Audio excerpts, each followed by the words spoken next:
ক্ষমা চেয়ে নিচ্ছি আগে থেকে, ভাষাটা একটু লো কোয়ালিটির করছি, খারাপ সেন্স নেবেন না, ক্ষমা চেয়ে নিলাম আগে। আপনাদের এলাকায় পাঁঠা বিক্রি হয়? আরে ভাই বলুন না, পাঁঠা বিক্রি হয়? খাসি বিক্রি হয়? খাসি, ওই পাঁঠা ওই খাসির কথা বলিনি, দুপায় পাঁঠা দুপায় খাসি। ছেলের বাপের কবর কেনার জায়গা কম পড়ে, মেয়ের বাপের কাছ থেকে নেয় বিয়ের পণ। ছেলের বাপের শ্মশান কেনার কাঠ কম পড়েছে, মেয়ের বাপের কাছ থেকে নেয় বিয়ের পণ। যে ছেলেটা মাধ্যমিক পাশ করলো, নিরুপমার করুণ গল্পটা গল্পগুচ্ছ কাহিনী, রবীন্দ্রনাথের লেখা দেনা পাওনা গল্প পড়ার পরে সে ছেলে যদি বলে মাধ্যমিকে স্টার পেয়েছি, আমার সার্টিফিকেটের দাম হলো 50,000 টাকা, ইয়াম্মা গাড়ি, 5 ভরি সোনা, তবে একটা গরিবের মেয়েকে বিবাহ করব। আমি আব্দুল্লাহির মারুফ বলে যাচ্ছি, মাধ্যমিকে স্টার পাওয়া ছেলেটার থেকে যে ছেলেটা 4 পাস করে বাড়িতে বসে থাকে, 4 পাস করা ছেলেটা মাধ্যমিকে স্টার পাওয়া ছেলের থেকে ভালো। কোরআনে বলা হয়েছে সাম্মাউনা লিল কাযিবি আকালুনা লিসুহুত, সুহুতের তাফসীরে বলা হয়েছে বিয়ের পণ নেওয়া তেমন হারাম, ব্যভিচার করা যেমন হারাম। বিয়ের পণ নেওয়া তেমন হারাম, ব্যভিচার করা যেমন হারাম। অনুরোধ করে বলে যাচ্ছি, জ্ঞানীগুণী বুদ্ধিজীবী মানুষ, আজকের লেকচার তো শুনছেন ভালো, কিন্তু আগামী কাল গিয়ে আবার ওই কাজে লিপ্ত হবেন, নিজের বিবেককে প্রশ্ন করবেন। অনুরোধ করে বলছি, আরেকটি প্রশ্ন আপনাদেরকে করছি। এখানে সব হিন্দু মুসলিম মিক্স বক্তব্য চলছে এখন। এখানে যত মানুষ আছেন, নারী পুরুষ হিন্দু মুসলিম, সকলকে কেন্দ্র করে আমার প্রশ্নটা, আচ্ছা যারা মানুষকে খুন করে তাদের দেশে সংবিধান অনুযায়ী তাকে শাস্তি দেওয়া হয়, ঠিক না বেঠিক? আরে ভাই বলুন না, যারা মানুষকে খুন করে তাদের দেশের সংবিধান অনুযায়ী তাদেরকে শাস্তি দেওয়া হয়। এখন ভারতবর্ষের পশ্চিমবঙ্গের উত্তর 24 পরগনা জেলার বাদুড়িয়ার দিলীপ কুমার স্কুল মাঠের বিচার চলছে। এখানে অনেক খুনি বসে আছে, দাঁড়িয়ে আছে, বসে আছে, কি হিন্দু কি মুসলিম, নর নারী, অনেক খুনি আছে। যদি বলেন আমরা কি করে খুন করলাম, এই কোরআনে আছে, আমি আপনাদের রেফারেন্সটা দিচ্ছি। খুন করেননি তো এই মা বোনেরা, খুন করেননি? কোরআন কি বলছে দেখি, লা তাকতুলু আওলাদাকুম মিন ইমলাক নাহনু নারযুকুকুম ওয়া ইয়্যাহুম ওয়া লা তাকরাবুল ফাওয়াহিশা মা যাহারা মিনহা ওয়া বাতান। সেখানে বলা হয়েছে 8 নম্বর পারায় সূরা আনামের 151 নম্বর আয়াতে বলা হয়েছে, তোমরা তোমাদের সন্তানদেরকে খাওয়াবার ভয়ে হত্যা করো না। এখানে অনেক নারী পুরুষ বসে আছে, অনেক নারী পুরুষ দাঁড়িয়ে বসে আছে, হিন্দু মুসলিম, সন্তান হত্যা করেছে। স্বামী স্ত্রী আনন্দ ফুর্তি করলো, বাপের স্ত্রীর পেটে বাচ্চা এসে গেছে, দুজনে মিলে যুক্তি করলে এই বাচ্চাটা নেওয়া যাবে না, এ বাচ্চাকে মেরে দাও। 499 টাকা দামের ট্যাবলেট খাইয়ে ইনজেকশনের মাধ্যমে, ওয়াশের মাধ্যমে বাচ্চা মেরে দিয়েছেন। কোরআন বলছে লা তাকতুলু আওলাদাকুম মিন খাশিয়াতি ইমলাক, তোমরা তোমাদের সন্তানদেরকে খাওয়াবার ভয়ে হত্যা করো না। নাহনু নারযুকুকুম ওয়া ইয়্যাহুম, আমি সৃষ্টিকর্তা, তাদেরও খাওয়াই তোমাদেরও খাওয়াই। সন্তান হত্যা হলো পৃথিবীর সবথেকে নিকৃষ্ট কাজ। এখানে কত মানুষ বসে আছে, সন্তান হত্যা করে বসে আছে, ডাইরেক্ট ইনডাইরেক্ট। চলুন ওই সমস্ত মৃত সন্তানদেরকে পরকালে সৃষ্টিকর্তা তুলবে, জীবিত করে জিজ্ঞাসা করবে, ওয়াইজাল মাউউদাতু সুইলা বিআইয়ি যামবিন কুতিলা। ওই সমস্ত মৃত সন্তানদেরকে সৃষ্টিকর্তা জীবিত করে জিজ্ঞাসা করবে। এই মা বোনেরা ভালো করে শুনে নাও, ওই সমস্ত জীবিত ওই সন্তানদেরকে, মাসুম মাসুম বাচ্চাদেরকে জিজ্ঞাসা করবে, ওয়াইজাল মাউউদাতু সুইলা বিআইয়ি যামবিন কুতিলা, তোমাদের পিতামাতা তোমাদের কোন অন্যায়ের কারণে হত্যা করেছিল? ওই মাসুম মাসুম বাচ্চারা বলবে, ওগো দয়াময়, আমরা হত্যা হতে চাইনি, আমাদের বাপ আর মা আনন্দ ফুর্তি করলো, বাপের পিষ্ট হতে মায়ের পেটে এলাম। বাপ আর মা দুজনে মিলে যুক্তি করে 499 টাকা দামের ট্যাবলেট খাইয়ে ইনজেকশনের মাধ্যমে আমাদেরকে মেরে দিয়েছে। আজকের দিনে যদি জাহান্নাম বা নরকে যদি দিতে হয়, তাহলে ওই বাপ আর মায়ের বিচারটা আগে করো, তারপরে আমার বিচার যা হয় করিও। এখানে যারা বসে আছেন দেখে মনে হচ্ছে ফেরেশতা, গালে দাড়ি পেকেছেন, পেকে গেছে দাড়ি, এখন দাড়ি পেকে গেছে, 50 বছর বয়স হয়ে গেছে, মানে ভাববেন না ফেরেশতা হয়ে গেছেন। অতীতটাকে একবার চিন্তা করুন, যখন আপনার বয়স 20 বছর ছিল, এই দিলীপ কুমার এলাকার ভাদুরিয়ার কত নারী, সুন্দরী নারীরা তোমার চোখ থেকে ফাঁক যায় নাই। হে নারী, হে পুরুষ, তুমি বহু ব্যভিচার পাপ কাজে লিপ্ত হয়েছো। ছোট্ট একটা উদাহরণ দিচ্ছি, 1990 সালের কথা বলছি। আমার পাশে এক বয়োজ্যেষ্ঠ লোক বসে আছেন, ও পাশেও একজন বয়োজ্যেষ্ঠ লোক বসে আছেন। 1990 সালের কথা বলছি। 1990 সালের সময় ছেলেরা প্রেম করত, ছেলে মেয়ে প্রেম করত। আমাদের ছোটবেলায় দেখেছি ছেলে মেয়েরা প্রেম করত। তো প্রেম করতে গিয়ে কিসের মাধ্যমে প্রেম করত?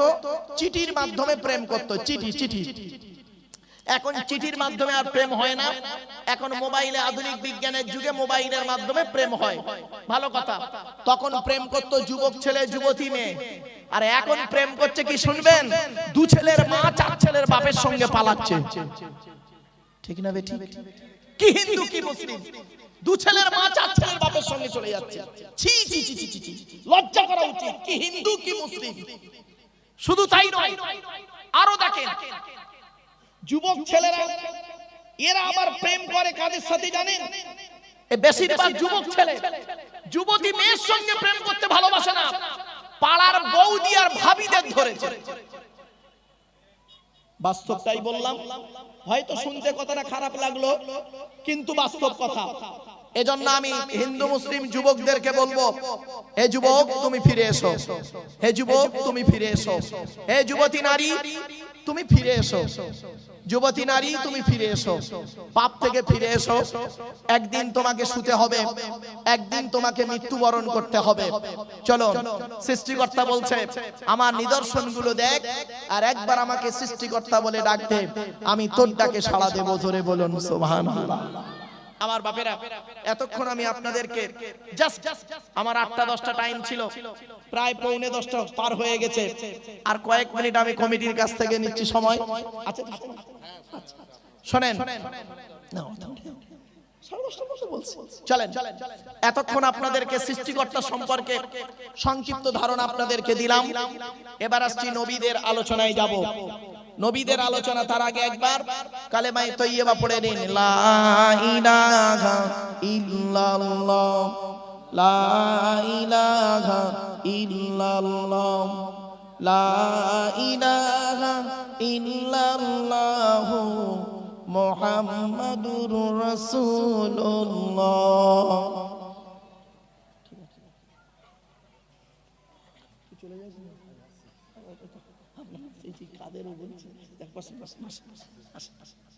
আমার বাপেরা,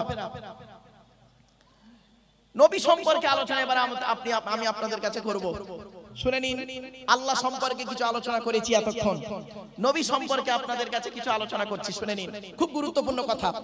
আচ্ছা বাবা, নবীদের পরিচয় কটা বলেছিলাম? 3টে। কি কি? 1 নাম্বার, যিনি নবী হবেন তার চরিত্র উত্তম হতে হবে। পৃথিবীতে যত নবী এসেছেন প্রত্যেক নবীর চরিত্রকে আল্লাহ পাক উত্তম করে পাঠিয়েছে। জোরে বলুন সুবহানাল্লাহ। 2 নাম্বার, যিনি নবী হবেন তার উপরে আল্লাহর তরফ থেকে ওহী নাযিল হতে হবে। 3 নাম্বার, যিনি নবী হবেন তার দ্বারা অলৌকিক ঘটনা ঘটতে হবে, একটা হোক বা 50টা হোক। পৃথিবীতে যত নবী এসেছেন প্রত্যেক নবীর মাধ্যমে আল্লাহ পাক 1 থেকে 50টার ভিতরে অলৌকিক ঘটনা দেখিয়েছেন, যাকে বলে মুজিজা। কিন্তু আমার নবী, বিশ্ব নবী মুহাম্মদ সাল্লাল্লাহু আলাইহি ওয়াসাল্লামের মাধ্যমে আল্লাহ পাক 1000-এরও বেশি মুজিজা দিয়েছেন। জোরে বলুন সুবহানাল্লাহ। সেই 1000 মুজিজার ভিতরে সর্বশ্রেষ্ঠ এই কোরআনুল মাজিদ। শুনে নিন, এই কোরআনে লেখা আছে নামাজের কথা কোরআনে আছে 82 জায়গায়। কত জায়গায়? 82 জায়গায়। আর লেখাপড়ার কথা কোরআনে আছে 92 জায়গায়। লেখাপড়ার কথা কোরআনে আছে 92 জায়গায়। অনুরোধ করে আপনাদের বলে যাচ্ছি, লেখাপড়ার গুরুত্ব দিন। প্রফেট মুহাম্মদ সাল্লাল্লাহু আলাইহি ওয়াসাল্লাম বলেছেন, উতলুবুল ইলমা মিনাল মাহদি ইলাল লাহাদ, দোলনা থেকে নিয়ে কবর পর্যন্ত লেখাপড়া শেখো। লেখাপড়া যদি আপনার ভিতরে থাকে, সত্যিকারের জ্ঞান যদি থাকে, ওই টুকরি করা চুরি করা জ্ঞান যদি থাকে, আপনি নিজেই নিকৃষ্ট আর মানুষকে নিকৃষ্টই করবেন। আপনি নিজে খারাপ, মানুষকে খারাপ করেই ছাড়বেন। আর যদি সত্যিকারের বিদ্যা, প্রকৃত বিদ্যা আপনার ভিতরে থাকে, তাহলে আপনার ভিতরে একটা জ্যোতি থাকবে, আর আপনার দ্বারাই মানুষ জ্যোতি পাবে, আলো পাবে। ঠিক না বেঠিক? চলুন, আমরা যে নবীর উম্মত, তার নাম হলো প্রফেট মুহাম্মদ সাল্লাল্লাহু আলাইহি সাল্লাম, তাই তো নাকি? চলুন, আচ্ছা, মুহাম্মদ সাল্লাল্লাহু আলাইহি সাল্লাম কোন বংশে জন্মগ্রহণ করেছেন? কুরাইশ বংশে। কুরাইশটা কে শুনে নিন। মুহাম্মাদের বাপের নাম আব্দুল্লাহ, আব্দুল্লাহর বাপের নাম আব্দুল মুত্তালিব, আব্দুল মুত্তালিবের বাপের নাম আব্দে মান্নাফ, আব্দে মান্নাফের বাপের নাম হাশেম, হাশেমের বাপের নাম কুসাই, কুসাইয়ের বাপের নাম কিলাব, কিলাবের বাপের নাম মুররা, মুরার বাপের নাম লুবাই, লুবাইয়ের বাপের নাম কাব, কাবের বাপের নাম গালিব, গালিবের বাপের নাম ফিগির, ফিগির থেকে কুরাইশ বংশ এসেছে। নবীর বাপের নাম আব্দুল্লাহ, মায়ের নাম আমিনা, দাদার নাম আব্দুল মুত্তালিব, দাদির নাম হলো নেতিলা বিনতে খব্বাব ব্র্যাকেটে ফাতেমা, কেউ বলেছেন সামিরা। নবীর নানার নাম হলো আব্দুল ওয়াহাব জুহরি, নবীর নানির নাম হলো বারিরা বা বাররা, নবীর দুধমার নাম হলো হালিমা, নবীর দুধ বাপের নাম হলো হারেস, নবীর দুধ ভাইয়ের নাম আব্দুল্লাহ, নবীর বাপের নাম আব্দুল্লাহ, নবীর দুধ ভাইয়ের নাম আব্দুল্লাহ। দুটো জনে এক করে ফেলবেন না। নবীর জন্ম 570 খ্রিস্টাব্দে। ইংরেজি কি মাস ছিল? 29 আগস্ট। আরবি মাস ছিল রবিউল আউয়াল মাস। 12 তারিখ মতান্তরে 9 তারিখ সোমবার শবে সাদেকের সময় আরবের মক্কা নগরে কুরাইশ বংশে নবীর জন্ম। নবীর বাপেরা হলো 10 ভাই, নবীর মায়েরা হলো 19 বোন। নবীর বাপেরা 10 ভাই, নবীর মায়েরা 19 বোন। নবীর ফুপু, ফুপু ফুপু মানে পিতা, বাপের বোনকে আপনারা কি বলেন? নবীর ফুপু হলো 6টা। কটা? 6টা। আর নবীর ছেলে মেয়ে হলো 7টা। সব বলে দিচ্ছি, শুনে নিন। নবীর বাপেরা 10 ভাই, তার মধ্যে নবীর 9টা চাচা, 18টা খালা। 9টা চাচার নাম কি শুনে নিন। বড় চাচার নাম হলো হারেস। কি বললাম? হারেস, জুবায়ের, মুকাইয়িম, ফাইদাক, জাইদাক, আবু লাহাব। আবু লাহাব নবীর নিজের চাচা। আবু লাহাব, হামজা, আব্বাস, আবু তালিব, নবীর বাপ আব্দুল্লাহ। কই এখানে আবু জাহালের নাম তো নেই। তাহলে বোঝা গেল আবু জাহাল নবীর চাচা নয়। অনেক ব্যক্তি তারা বক্তব্য করতে করতে বলেন আবু জাহাল নাকি নবীর চাচা।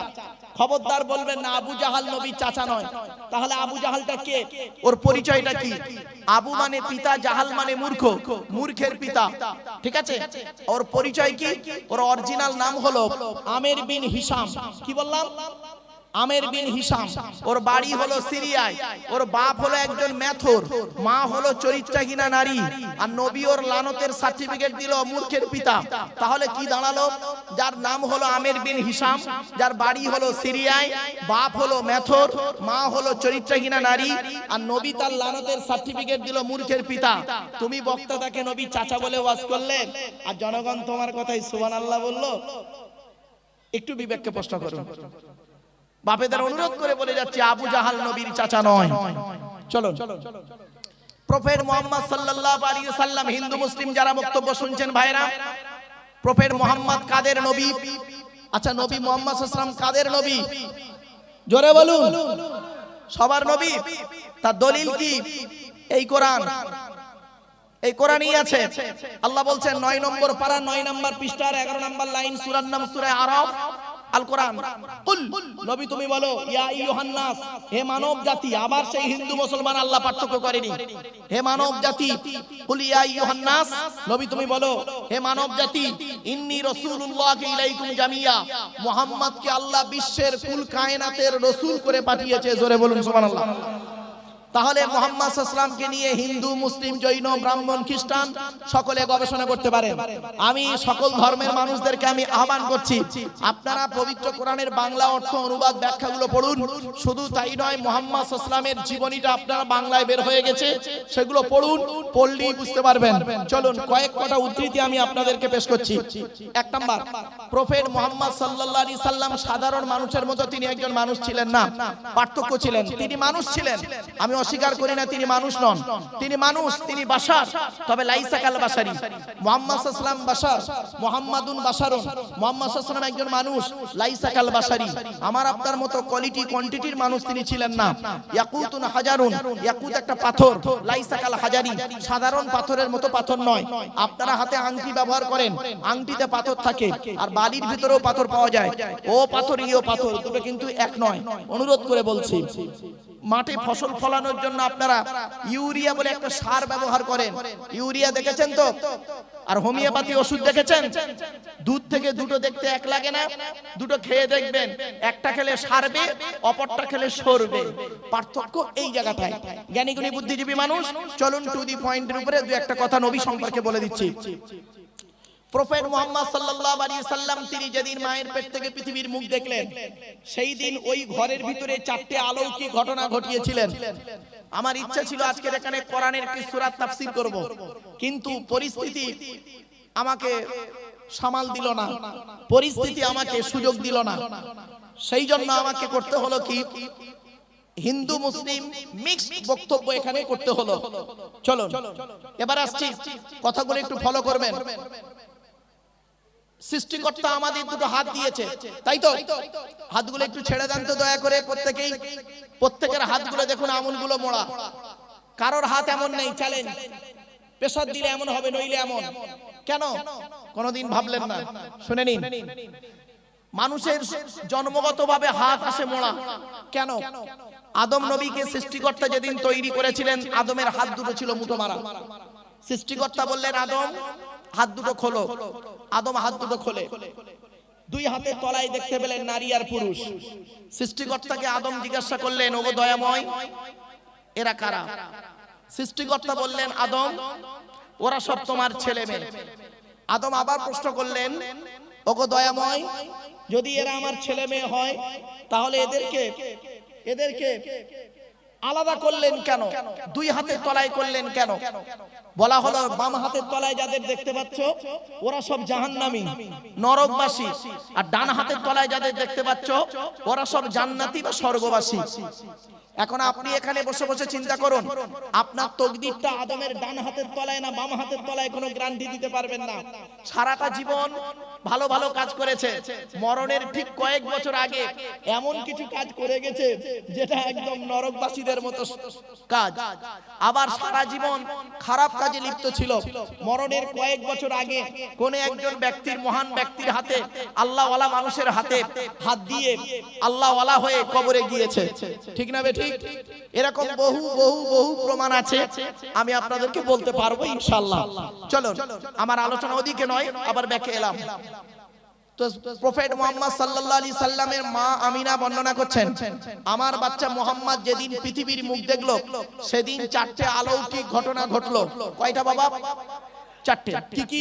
এক নাম্বার, নবীর মা বলছেন, আমার বাচ্চা মুহাম্মদ যেদিন পৃথিবীর মুখ দেখলো, প্রত্যেক বাচ্চা মায়ের পেট থেকে গেলে তাদের হাতগুলো মুঠো মারা অবস্থায় থাকে।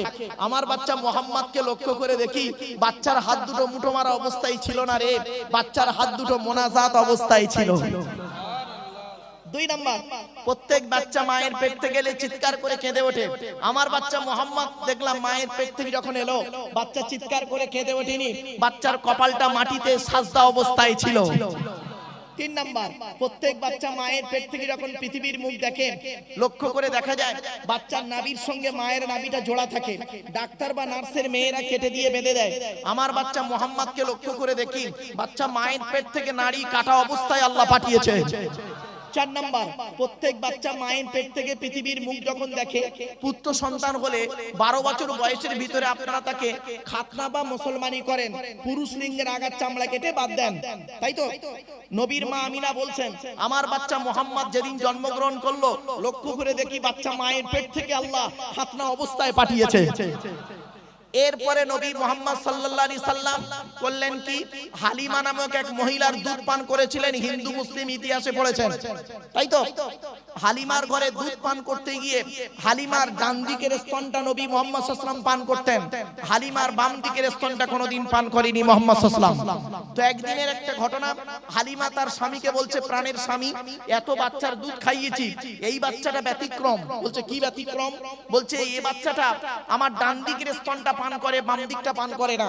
তখন হালিমার স্বামী বলছে, হালিমা এ বাচ্চাটা জাতা বাচ্চা নয়, এর প্রতি লক্ষ্য রেখো। তো হয়ে গেল, নবীর বয়স হয়ে গেছে, হালিমাও বৃদ্ধা হয়ে গেছে। হালিমা মারা যাওয়ার কয়েকদিন আগের ঘটনা, কেউ বলেছে 14 দিন, কেউ বলেছে 15 দিন। প্রফেট মুহাম্মদ সাল্লাল্লাহু আলাইহি ওয়াসাল্লাম একদিন বসে আছেন সঙ্গীদেরকে নিয়ে, শুনে নিন, প্রফেট মুহাম্মদ সাল্লাল্লাহু আলাইহি ওয়াসাল্লামের সঙ্গীদেরকে বলা হয় সাহাবী। কি বললাম? সাহাবী। আর ঈসা নবীর সঙ্গীদেরকে বলা হয় হাওয়ারি। কি বললাম? হাওয়ারি। তো প্রফেট মুহাম্মদ সাল্লাল্লাহু আলাইহি ওয়াসাল্লাম তার সঙ্গীদেরকে নিয়ে বসে আছেন, এমত অবস্থায় ওই বৃদ্ধা হালিমা লাঠি ধরে ধরে আসছেন। কাছাকাছি যখন এলেন প্রফেট মুহাম্মদ সাল্লাল্লাহু আলাইহি ওয়াসাল্লাম তিনি লক্ষ্য করলেন কে আসছে দেখি, দেখলেন আমার দুধ মাতা হালিমাতু সাদিয়া। কি করে বসতে দিই, কাছে তো কিছুই নেই, কি দিয়ে বসতে দিই?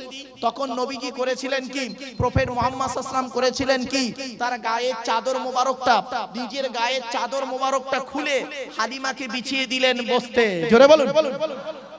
আচ্ছা, একটি প্রশ্নটার উত্তর আপনারা এবার বলুন দেখি, প্রফেট মুহাম্মদ, হিন্দু মুসলিম সকলেই বলুন, প্রফেট মুহাম্মদ সাল্লাল্লাহু আলাইহি সাল্লাম তার গায়ের চাদর খুলে বিছিয়ে দিলেন বসতে কোন মাকে? কোন মা? দুধ মা, নিজের মা নয়। নিজের মা তো 6 বছর বয়সে মারা গেছে, নিজের মা নয়, দুধ মাকে বসতে দিয়েছেন গায়ের চাদর খুলে। আরে বাদুড়িয়ার মুসলমানেরা, খারাপ সেন্স নেবেন না, বাদুড়িয়ার মুসলমানেরা, তোমাদের নবী করেছেন কি, তার গায়ের চাদর খুলে দুধ মাকে বিছিয়ে দিয়েছে বসতে। আর তুমি কি করেছো? তুমি কি করেছো? তুমি ঘুমাও খাটে গদিতে, তোমার বুড়ো বুড়ি বাপ আর মা ঘুমায় মাটিতে চ্যাটায়ে। তুমি আবার বলো আমি একজন নামাজি মুসল্লি মুসলমান। ছি ছি ছি ছি ছি ছি, লজ্জা করা উচিত। বিবেককে প্রশ্ন করো, তোমার নবী করেছে কি, তার গায়ে চাদর খুলে দুধ মাকে বিছিয়ে দিয়েছে বসতে। আর তুমি করেছো কি, তুমি ঘুমাও খাটি দামি দামি বিছানায় ঘুমাও, তোমার বুড়ো বুড়ি বাম্মা ঘুমায় চ্যাটায়ে মাটি। চ্যাটাই বলে তো? হ্যাঁ, চ্যাটাই বোঝো তো? চ্যাটায়ে মাটিতে। শুনে রেখে দিন এই হিন্দু মুসলমান, মায়ের ছোট্ট পেটে, মায়ের ছোট্ট পেটে ছেলের জায়গা হয় 10 মাস 10 দিন, আর ছেলের 10 তলা বিল্ডিং এ অভাগিনী মায়ের একটু শোয়ার জায়গা হয় না। ঠিক না বে ঠিক? এই জন্য বলে যাচ্ছি, আল্লাহর নবীদের পরই স্থান হলো বাপ আর মায়ের। আল্লাহর নবীদের পরই স্থান হলো বাপ আর মায়ের।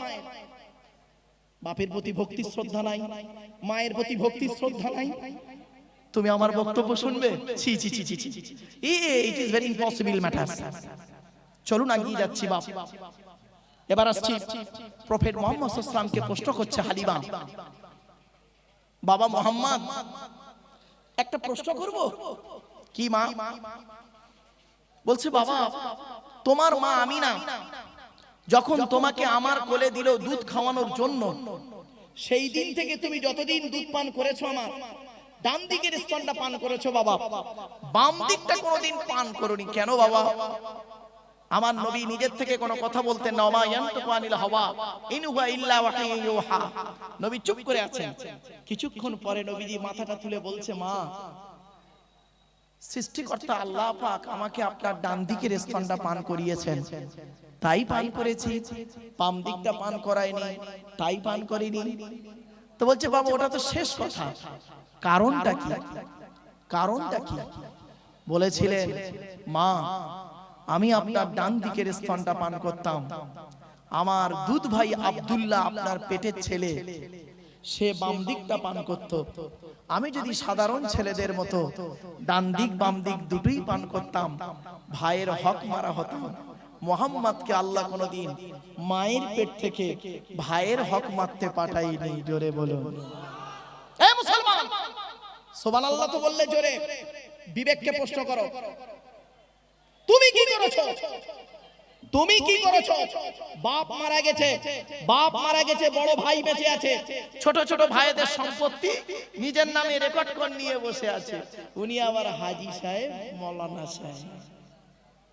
শুধু তাই নয়, কোরআন বলছে, কোরআন বলছে শুনে রেখে দিন, কবরে গেলে কিয়ামতের মাঠে দুটো প্রশ্ন হবে। আল্লাহর তরফ থেকে প্রথম প্রশ্ন হবে আল্লাহর হক, আর বান্দার তরফ থেকে প্রশ্ন হবে বান্দার হক।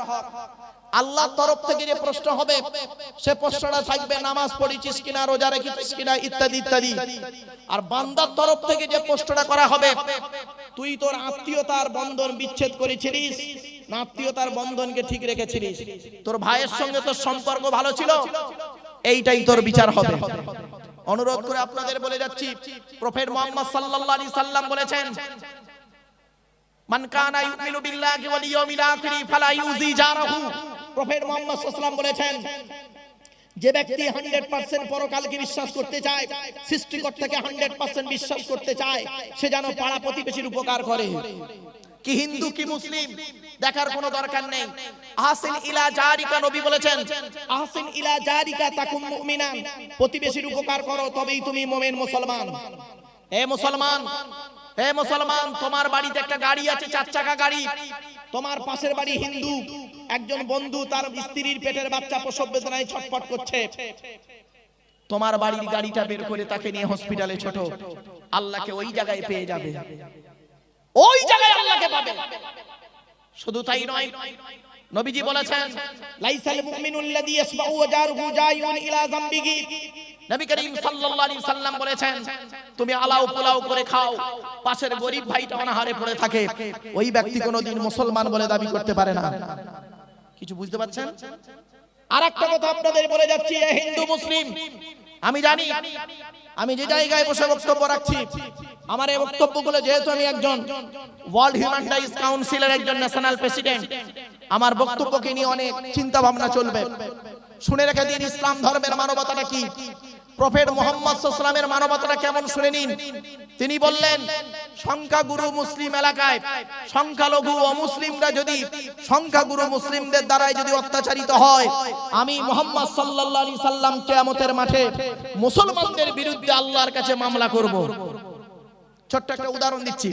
ধরুন আপনাদের এই বাদুড়িয়াতে মুসলিম বেশি, এই গ্রামে 1000 মুসলিম, 1000 মুসলমানটি ঘর, মুসলমানদের 1000টা ঘর আছে, আর হিন্দুদের 10টা ঘর আছে, 10 ভাই হিন্দু আছেন আর 1000 মুসলমান আছেন। আপনারা করলেন কি, ধরুন উদাহরণ দিচ্ছি, আপনারা করলেন কি, একদম ওই 10টা হিন্দু ভাইকে মেরে হাড় গুড়িয়ে দিয়ে গাড়ি বাড়ি বাড়ি সব পুড়িয়ে দিলেন, ছাই করে দিলেন, মনে করলেন আপনারা স্বর্গবাসী হয়ে গেলেন নাকি? এত সোজা নয়। মুহাম্মদ সাল্লাল্লাহু আলাইহি ওয়াসাল্লাম বলেছেন, এইখানে কিয়ামতের মাঠে তোমরা যদি পৃথিবীতে যদি তোমরা অন্যায় ভাবে কোনো মুসলিমের প্রতি অত্যাচার করো, তাহলে মনে রাখবে কিয়ামতের মাঠে আমি মুসলমানদের বিরুদ্ধে আল্লাহর কাছে মামলা করব। এই হলো বিশ্ব নবী, এই হলো বিশ্ব নবী। মানবতার সবথেকে বড় পরিচয় তিনি দিয়ে গেলেন। এ বন্ধু, চলুন এগিয়ে যাচ্ছি। সেই প্রফেট মুহাম্মদ সাল্লাল্লাহু আলাইহি ওয়াসাল্লাম বলেছেন, তোমার গ্রামে যদি কোনো মানুষ অসুস্থ হয়, তোমার গ্রামে যদি কোনো মানুষ অসুস্থ হয়, তুমি খবর পেয়েছো অমুক মানুষ অসুস্থ আছে, অমুক মানুষ অসুস্থ আছে, কি হিন্দু কি মুসলিম দেখার দরকার নেই, চলে যাও তার বাড়িতে দেখতে যাবে। তুমি যখন থেকে যাবার নিয়ত করবে, তখন থেকে সৃষ্টিকর্তা তোমার জন্য স্বর্গে বা জান্নাতে একটা ঘর তৈরি করে রেখে দেবে। জোরে বলুন। একটা উদাহরণ দিয়ে দিই।